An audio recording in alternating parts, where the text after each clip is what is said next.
바이스텀입니다. 농담이 아니라 요즘 전 세계는 어딜 가나 K컬처, 한류 열풍 이야기뿐입니다. 그러니 전 세계가 우리 문화의 힘에 이렇게 폭발적으로 반응하는 걸 보면서 가슴이 웅장해지는 건 저뿐만이 아닐 겁니다. 그런데 말입니다. 우리가 여기서 한 번쯤은 냉정하게 고민해봐야 할 질문이 하나 있습니다. 그건 바로 이것이죠. 도대체 이 한류라는 대박 행진이 언제까지 갈 것인가? 혹시 반짝하고 사라지는 유성 같은 건 아닐까? 사실 과거의 세계를 풍미했던 다른 문화권의 사례들을 보면 이런 걱정이 합리적으로 들릴 수도 있습니다. 하지만 저희 바이스톰은 오늘 아주 단호하게 말씀드리고 싶습니다. 우리 한류요. 영원 불멸까지는 아니더라도 최소한 다음 세대, 아니 다다다 다음 세대까지는 아주 너끈하게 전 세계를 호령할 겁니다. 제가 아무런 근거 없이 이런 소리 안 하는 거 잘 아시죠? 오늘은 그 지속 가능한 국뽕의 증거들을 아주 그냥 탈탈 털어보겠습니다. 그 첫 번째 열쇠는 바로 우리, 한국인 그 자체에 있습니다. 세계인들이 우리를 보며 기겁하는 두 가지가 있죠. 바로 뛰어난 지능과 혀를 내두르는 창의적 아이디어입니다. 이게 무슨 거창한 나노 기술이나 우주공학에서만 나오는 게 아니에요. 여러분, 마트에서 바나나 한 송이 사면 꼭 이런 일 벌어지죠. 첫날은 너무 딱딱해서 이빨도 안 들어가는데 사흘만 지나면 갑자기 갈색 반점이 마구 생기면서 검게 죽어갑니다. 아니 어제까진 분명히 노란색이었잖아 하고 소리를 질러봐도 소용없어요. 결국 억지로 다 갈아서 바나나 우유 해먹다가 버리게 되죠. 그런데 미국의 식품 전문 매체 차우하운드가 이 지점을 정확히 짚으면서 이렇게 경탄하며 열변을 토합니다. 미국의 모든 식료품점이 지금 당장 한국에 기발한 바나나 판매 전략을 수입해야 한다. 한국에는 하루에 하나씩 바나나 패키지가 있다.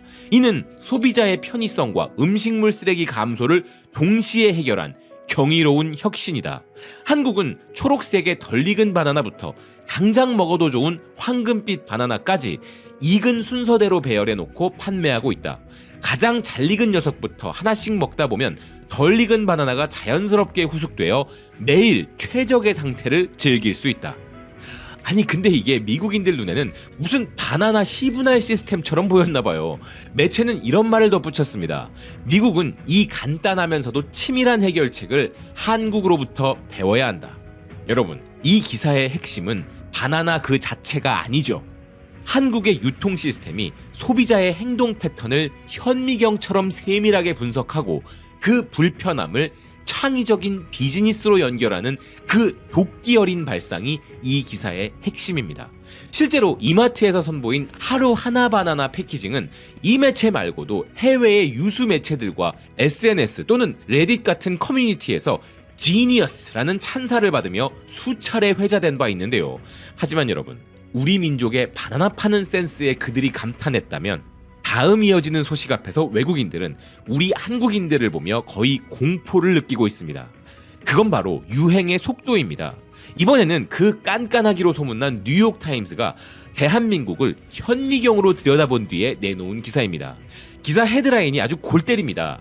한국은 이 디저트에 미친 듯이 열광했지만 미안하게도 그건 이미 지난달 이야기다.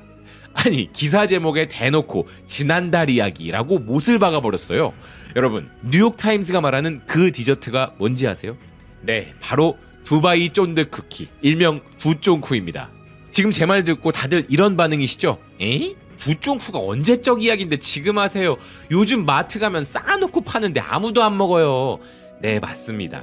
여러분이 그렇게 느끼시는 것 자체가 바로 뉴욕타임즈에서 소름 돋는다고 말하는 포인트예요. 뉴욕타임즈는 이렇게 전합니다. 한국인들은 특정 디저트를 전 세계적인 열풍으로 만들어 놓고서는 정작 본인들은 단 한 달 만에 지겹다며 다른 먹거리로 갈아타 버린다. 불과 얼마 전까지 편의점 앞에 줄을 서고 구매 제한까지 걸리며 난리가 났던 그 열풍이 단 4주 만에 그건 이미 옛날 이야기지 라는 차가운 반응과 함께 완전히 식어버리고 어느새 재고가 쌓이는 현상으로 변해버렸다. 이런 점에서 한국은 살벌한 유행의 전장이다. 2018년에는 뚱카롱, 2022년에는 포켓몬빵, 2023년에는 탕후루, 2026년에는 두쫀쿠. 한국에 새로운 먹거리가 나타나면 그것은 빛의 속도로 전국을 휩쓸지만 소비자의 흥미는 금세 식어버리고 인기를 잃어버리는 순간 가차없이 외면당한다. 이웃나라에서는 이런 우리를 보며 냄비근성이라고 비하하곤 하죠. 그런데 여러분, 이건 우리가 냄비근성이라서 그런 게 아니에요. 우리가 무슨 물 끓듯이 금방 식는 사람들입니까? 아니죠. 뉴욕타임스도 뭘 좀 잘못 알고 있는 게 우리는 식지 않습니다. 우리는 언제나 계속 타오르고 있고 쉬지 않고 더 뜨거운 불꽃을 찾아다니는 광기 어린 탐험가들인 겁니다. 자, 그런데 여러분, 여기서 아주 기가 막힌 아이러니가 발생합니다. 이렇게 매일매일 새로운 것만 찾는 한국인들인데 도대체 왜 한류가 10년, 20년 넘게 지속될 거라고 제가 호언장담하는 걸까요? 그건 바로 우리와 세계인들의 시계가 완전히 다르게 흐르고 있기 때문입니다. 우리나라에서는 모든 게 광속이라서 전 세계를 뒤흔든 드라마나 대박난 영화라도 딱 한 달만 지나면 우리 국민들한테 이런 취급을 당하죠. 아, 그래, 재밌더라고. 그래서 그 다음은 뭔데? 이제 다른 거 보자. 더 센 거 없어? 제 아무리 글로벌 히트를 친 작품도 이런 무시무시한 압박 앞에 무릎을 꿇어야 하는 거죠. 네, 맞습니다. 그런 압박 덕분에 지금 이 순간에도 우리 제작자들은 전작을 식상하게 만들어버릴 만큼 강력한 신작들을 계속 쏟아내고 있죠. 바로 이 점 때문에 한류는 다음 세대까지 간다고 호언장담할 수 있는 것입니다. 여러분, 아인슈타인의 상대성 이론 아시죠? 더 큰 자극을 끝없이 원하는 우리 국민들의 욕구가 대한민국이라는 나라의 문화적 중력을 너무나 강력하게 만들어서 지구상의 다른 나라들과는 시간의 흐름 자체가 완전히 달라진 것입니다. 영화 인터스텔라를 떠올려 보시면 이해가 빠르게 되실 겁니다. 우리가 한국에서 보내는 1시간은 지구 반대편 사람들의 1년인 것이죠. 그래서 우리는 이미 10년 전에 다 씹고 뱉어서 기억도 안 나는 그 과거를 외국인들은 지금 막 도착한 찬란한 미래처럼 씹고 뜯고 맛보고 즐기고 있다는 거예요. 10년 전 우리 드라마, 심지어 20년 전, 30년 전 우리 영화가 해외 어딘가에선 이제야 단물이 터지는 신작처럼 대접받고 있습니다. 우리 기준에선 정말 믿기 힘든 문화적 시차죠. 결국 우리가 빛의 속도로 앞서가며 내다버린 그 수많은 데이터 부스러기들이 전 세계인들에게는 향후 수십 년을 버티게 해줄 거대한 자양분이 되고 있다는 것입니다. 이것이 바로 한류의 전 세계 장기 집권의 비결인 것이죠. 그럼 지금부터는 제가 방금 드린 말씀이 단순한 뇌피셜이 아니라는 증거들을 아주 자세하게 제시해 드리겠습니다. 그런데 물론 해외라고 해서 무조건 다 느린 건 아니에요. 미국의 거물급 매체 버라이어티를 좀 보세요. 윤종빈 감독의 하정우, 손석구라는 초호화 라인업의 신작 소식을 전하는데 이게 개봉 기사가 아닙니다. 이제 막 제작에 들어간다는 크랭크인 소식인데 이 소식을 우리 국내 매체랑 거의 실시간으로 똑같이 타전하고 있어요. 예전 같으면 우리 영화가 개봉하고 국내에서 천만 찍고 미국 개봉까지 가도 버라이어티 같은 매체에서는 관심을 둘까 말까 한 시절도 있었죠. 그렇지만 이제는 미국에서도 한국 영화 제작 소식이 돈이 되는 시대가 온 거죠. 뭐? 한국의 윤종빈 감독이랑 하정우? 그 둘은 영혼의 단짝이잖아. 너무 재밌겠다. 라면서 이 기사를 클릭하는 사람들이 엄청나게 늘어났으니까요. 그런데 말입니다. 진짜 재밌는 건 지금부터예요. 전문 매체 말고 일반 대중들의 시차는 상상을 초월합니다. 브라질의 유력지 베자는 이제야 사랑의 불시착을 소개하며 아주 그냥 난데없는 호들갑을 떨고 있습니다. 드라마 별명이 딱 한 회만 더라네요. 잠도 안 자고 출근도 포기하게 만드는 마력의 드라마라고 말입니다. 아니, 세리랑 정혁이가 행복한 결말을 맞이한 게 벌써 언제입니까? 진작에 애까지 낳고 한창 육아하느라 정신없을 텐데 말이죠. 심지어 현실 세계에서도 현빈과 손예진 배우는 그렇지 않습니까? 인도는 더 가관입니다. 인디아 타임즈에 따르면 지금 인도 Z세대들 사이에 최고 힙한 문화가 뭔지 아세요? 바로 겨울 연가랑 가을 동화를 찾아보는 거래요. 무려 20년도 더 된 드라마를 시대를 초월한 명작이라며 즐기고 이걸 알아야 한류 팬 사이에서 근본 있는 놈으로 대접받는답니다.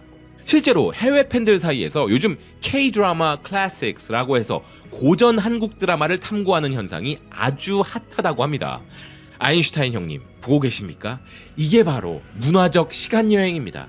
형님의 이론을 저희가 증명해드렸어요. 자, 그리고 미국도 절대로 예외는 아닙니다.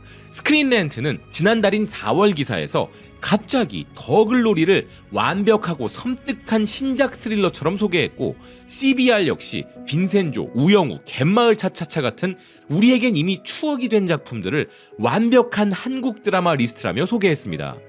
보셨죠? 저들은 우리처럼 유행을 갈아치우는 게 아니라 명작 하나를 발견하면 보고 또 보고 사골까지 우려낸 뒤에 뼈도 안 버리고 반려견에게 먹여주는 그런 스타일입니다. 그러니 우리가 빛의 속도로 달려나가며 거대하게 만들어 놓은 그 한류의 궤적을 전 세계는 거대한 시차를 두고 따라오며 느긋하게 만끽하고 있는 겁니다. 하지만 여러분, 제가 지금 단순히 옛날 드라마 잘 팔린다는 소식 정도 가지고 한류의 장기 집권을 확신하는 게 아닙니다. 전 세계가 지금 공통적으로 이렇게 묻고 있거든요. 도대체 한국의 이 미친 에너지는 어디서 나오는 거야? 영국의 힙한 매거진 로디드가 이런 흥미로운 분석을 내놨습니다. 한국은 이제 전 세계를 휩쓰는 문화적 거대 세력으로 부상했다. 한류라는 이 거대한 해류는 이제 영국 해안까지 완벽하게 점령했다. 지난 10년간 동굴에 숨어 산 사람이 아니라면 당신은 이미 한류의 영향권 안에 들어왔다. 2021년부터 옥스포드 사전에는 한국어 단어들이 대거 추가되기 시작했고 런던의 상징인 빅토리아 박물관에서는 무려 9개월 동안이나 한류 전시가 열렸다. 당신이 기생충을 봤든 오징어 게임을 몰아봤든 이제 한류는 영국에서 완벽한 주류 문화다. 그런데 기사는 여기서 멈추지 않고 우리 한국인의 민낯을 아주 제대로 파헤칩니다. 기사는 이렇게 전합니다. 천연 자원이 없는 한국은 오직 인적 자원에 모든 걸 걸었고 그 결과 한국인들은 지독할 정도로 자기 개발에 집착하게 됐다. 그 대표적인 예가 바로 BTS이다. 그들은 하루에 15시간씩 연습한다. 이것은 한국 특유의 치밀함과 도끼이다. 부와 명성이 없더라도 젊고 야망 있는 한국인들은 끊임없이 더 나은 자기 자신을 추구한다. 한류의 영향력은 마치 호수에 던져진 돌 하나가 거대한 파문을 만드는 것처럼 전 세계 엔터테인먼트 산업에 아주 오랫동안 울려 퍼질 것이다. 그런데 말이죠. 어떤 분들은 이 기사 내용도 너무 추상적이라고 생각하실 수 있습니다. 그래서 지금부터는 제가 왜 한류가 수십 년을 더 갈 거라고 자신하는지 가장 핵심적인 이유를 아주 그냥 바닥에 내리꽂아 보겠습니다. 어떤 문화가 오래 가려면요, 단순히 인기가 많은 걸 넘어서야 합니다. 그래서 궁극적으로 남들이 따라하고 싶은 기준이 되어야 합니다. 멕시코의 대중문화 매체 몬테레이록이 이와 관련하여 아주 소름 돋는 분석을 내놨어요. 한국은 이제 전 세계 엔터테인먼트의 기준 자체를 재정의하고 있다. 한국은 주변부 문화의 참고 사례가 아니다. 이제 그들은 지구상에서 가장 영향력 있는 창조 산업의 중심지가 되었다. 여러분, 원래 엔터테인먼트의 중심지는 미국 할리우드 아니었습니까? 네, 맞습니다. 수십 년간 그래 왔죠. 과거에는요. 하지만 몬테레이록은 이렇게 단언합니다.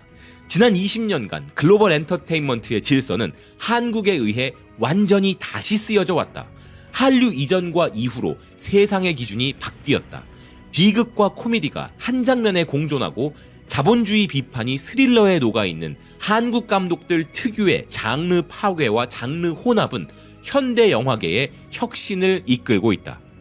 그런데 여기에 더해 K-팝이 바꾼 산업 구조는 또 어떻습니까? 몬테레이록은 이런 분석을 이어갑니다. 한국은 이제 일시적 유행이 아니라 엔터테인먼트 산업의 구조적 상수이자 거대한 상징이 되었다. 그들은 단순히 콘텐츠를 파는 게 아니라 장르의 규칙을 새로 만들고 있다. 이건 정말 대단한 일입니다. 이제 우리는 이중 패권을 논하는 시대에 유독 문화에서만큼은 한미 패권을 논할 수 있는 유일한 국가가 된 겁니다. 심지어 우리가 바로 새로운 질서의 설계자라는 거예요. 그러니까 여러분, 이제 판이 커진 겁니다. 단순히 우리 노래 좋다 수준이 아니에요. 요새 BTS 투어 소식으로 온 나라가 들썩이는 멕시코, 그 중에서도 가장 권위 있는 매체 중 하나인 엑셀시오르가 아주 작심하고 이런 직설적인 기사를 냈습니다. 오늘날 대한민국이 글로벌 문화 강국으로 완전히 자리 잡았다는 사실은 이제 누구도 부정할 수 없는 팩트다. 한국은 더 이상 틈새 시장의 강자가 아니며 이제는 전 세계 영화제, 스트리밍 플랫폼, 그리고 팝 차트 전체의 문화 의제를 주도하는 국가로 완벽하게 올라섰다. 수십 년간 할리우드가 철권 통치를 해왔던 전 세계 미디어 시장에서 한국은 장르를 파괴하고 관객의 기대를 배반하는 그 독창적인 서사를 앞세워서 할리우드의 견고한 성벽을 무너뜨렸다. 결국 엑셀시오르가 하고 싶은 말은 이겁니다. 수십 년간 군림해온 미국의 문화 패권에 정면으로 도전장을 내밀고 글로벌 산업 질서를 재편해낸 유일한 국가가 바로 한국이다. 미국의 문화 패권과 어깨를 나란히 하며 새로운 글로벌 기준을 세우는 나라. 그게 바로 우리 대한민국이라는 겁니다. 이건 정말 전 세계 인류 역사에 한 획을 긋는 사건이에요. 그리고 이런 문화 패권을 논할 때 또 하나의 중요한 척도가 뭔지 아십니까? 그건 바로 주변 나라들이 닮고 싶어 하느냐입니다. 미국을 대표하는 매체 데드라인이 아주 흥미로운 보고서를 인용하여 이런 분석 기사를 내놓았습니다. 동남아시아 스트리밍 시장에서 인도네시아 오리지널 콘텐츠가 드디어 한국 콘텐츠에 도전장을 내밀었다. 특히 인도네시아는 6,100만 명이라는 어마어마한 구독자를 바탕으로 무섭게 성장 중이다. 여전히 시장을 견인하는 가장 큰 힘, 즉 구독자를 끌어모으는 영향력을 가진 것은 한국 오리지널 콘텐츠가 분명하다. 하지만 인도네시아 로컬 콘텐츠들이 한국 드라마의 수준을 목표로 빠르게 따라오고 있는 상황이다. 여러분, 여기서 우리가 주목해야 할 건 추격 그 자체가 아닙니다. 저들이 작품의 품질을 논할 때 기준으로 삼는 국극성이 바로 우리 대한민국이라는 사실이죠. 사실 인정하기 싫지만 수십 년 전엔 우리도 그랬습니다. 일본 노래 표절하고 홍콩 영화 연출 흉내내던 아류의 시절이 있었죠.